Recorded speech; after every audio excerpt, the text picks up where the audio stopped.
everyone, this is Tony from Her Homestead Skills. I hope you've all had a lovely weekend. I personally have spent the day yesterday at my garden, putting it to bed and planting some garlic. I mean, this is the time of year to plant garlic in my location. You wait till October, basically, mid-October, and it is mid-October now, so it was time.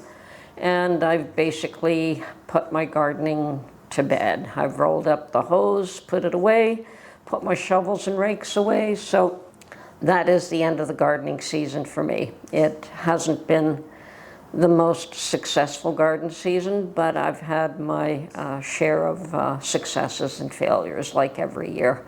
I did manage to get a few more small green peppers.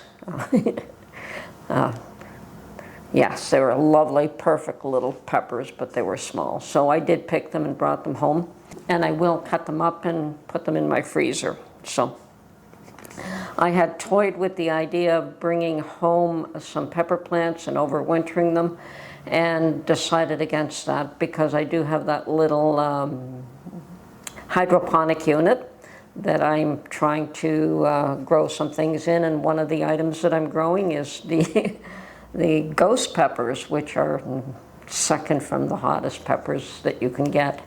Not because I enjoy those, but because I had the seeds and I think Mark might like them.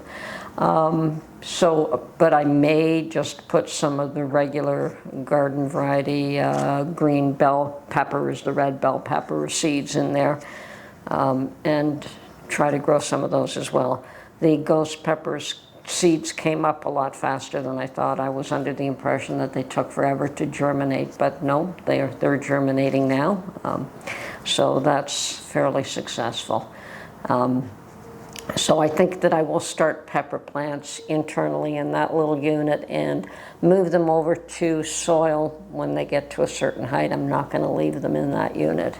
And hopefully by next year I'll have fairly sizable plants to put out in the garden. We'll see.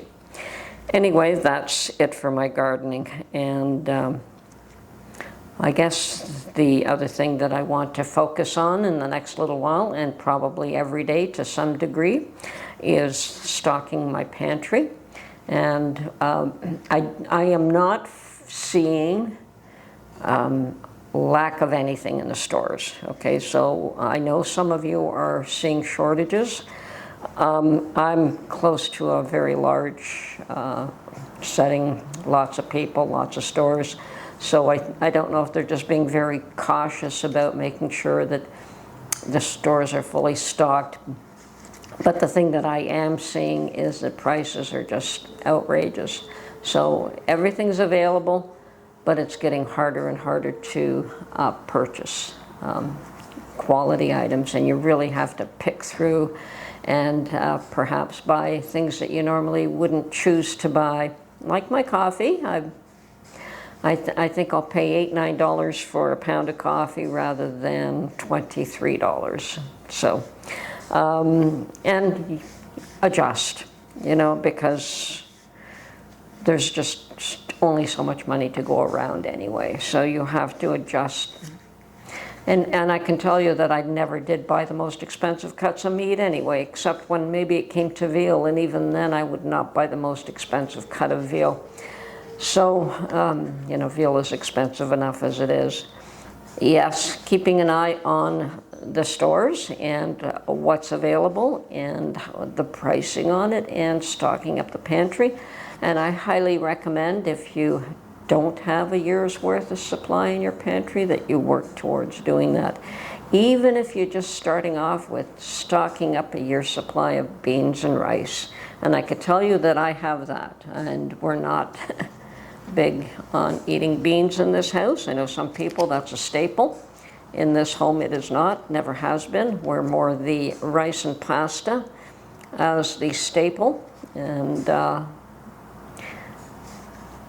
Mark grew up with rice as a staple, and I grew up with pasta as a staple. So he likes potatoes, and I have lots of dehydrated potatoes that I have stored. I'm not dissatisfied with that. I have grains, I have, and Mark won't eat grains too much, but you'd be surprised what people eat when they when they're hungry. I didn't think that he would enjoy the canned chicken, but he did. So I'm going to try and can up more chicken. Bad time to be doing that, but there's no time like the present. So stocking up the pantry is one of those first and foremost things on my mind, and it probably should be on everybody's.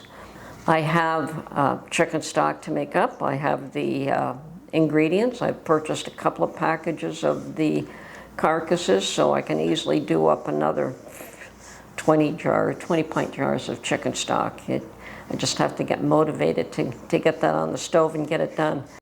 I know that a lot of us are focused on the events in the Middle East. For some of us, it hits a little closer to home than it does everyone else. If you have loved ones that you've lost, prayers go out to you. That's a terrible situation. I've heard of horror stories. I keep hearing that there are less Americans being held and more that are showing up on the list of deceased. I have heard that in Canada we have 5, the number is 5 that are deceased. We don't know how many are being held. We do know that both Americans and Canadians, they're both in Gaza and in Israel, and some are wanting to leave and some are not, but it's a terrible situation no matter what. To be caught up in something like that is difficult. So yes, our hearts go out to everyone that's immediately affected, and prayers for all of those folks. And a little bit closer to home, there have been threats to both the Jewish community and the Muslim community. Those threats are always there. I think that they've been stepped up, and there are probably more of them. And they may be more credible, they may not be. It could be just people being wound up. Okay, this war is happening, and there's no doubt about the fact that this war in Israel is going to last for a while, and there are those that are threatening to get involved beyond that and have this war expand into something greater than what it is right now. To date, it is only a threat. Iran is threatening to get involved, and if they do, then the U.S. is threatening to get involved, and hopefully saner minds will prevail on all sides and not expand this thing and let the situation unfold as it needs to unfold. Yes, it's unfortunate, but a lot of what is going on is also distractions as to what's happening in our countries locally, and the disarray and the mismanagement and the economic situation that could be very detrimental here as well. The housing situation, the economic situation is not good.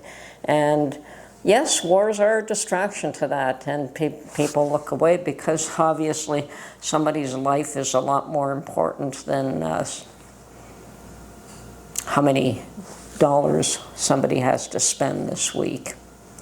So be cautious. Don't let yourself get too distracted. Don't let yourself get too focused on things that are not important. I'm sure that most of us that frequent my channel are more on the mature side, and they do know what's important and focus on that. That's not something I have to remind you of anyway.